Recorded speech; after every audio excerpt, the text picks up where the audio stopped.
Coming to the end of Black History Month, but we're continuing to honor the people who made life better for African Americans everywhere. Today, we feature a local pioneer who we recently lost, but he left behind so much more.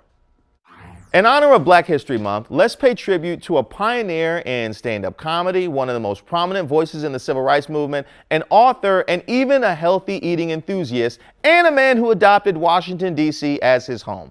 I'm referring to the late, great Dick Gregory. In the early 1960s, Dick Gregory made a name for himself as a breakthrough crossover stand-up comedian, appealing to both black and white audiences at a time when racial segregation was in full swing. His wry and witty observations on the country's racial divide won audiences over across the country. Good evening, ladies and gentlemen. I understand there are a good many Southerners in the room tonight. I know the South very well. I spent 20 years there one night. Last time I was down south, I walked into this restaurant and this white waitress came up to me and said, "We don't serve colored people here." I said, "That's all right. I don't eat colored people. Bring me a whole fried chicken."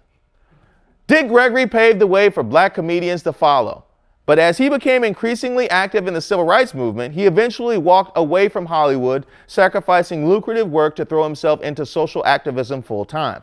The man was woke before there was a word for it. He wrote 17 books, the most famous of which being his autobiography. The title is an FCC fine. Just go and Google it. I'm not getting in trouble. But I encourage you all to do yourselves a favor and listen to some of Dick Gregory's comedy and read some of his writings. He blessed us all by leaving behind a body of work full of wit, honesty, integrity, and food for thought.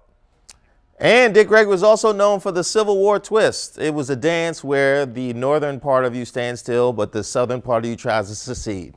It's a very nice, I put it together. You can't see me beneath the thing? I'm trying to secede right there. Gregory was 84 years old, but he's immortalized on the Ben's Chili Bowl mural forever. All right, get up.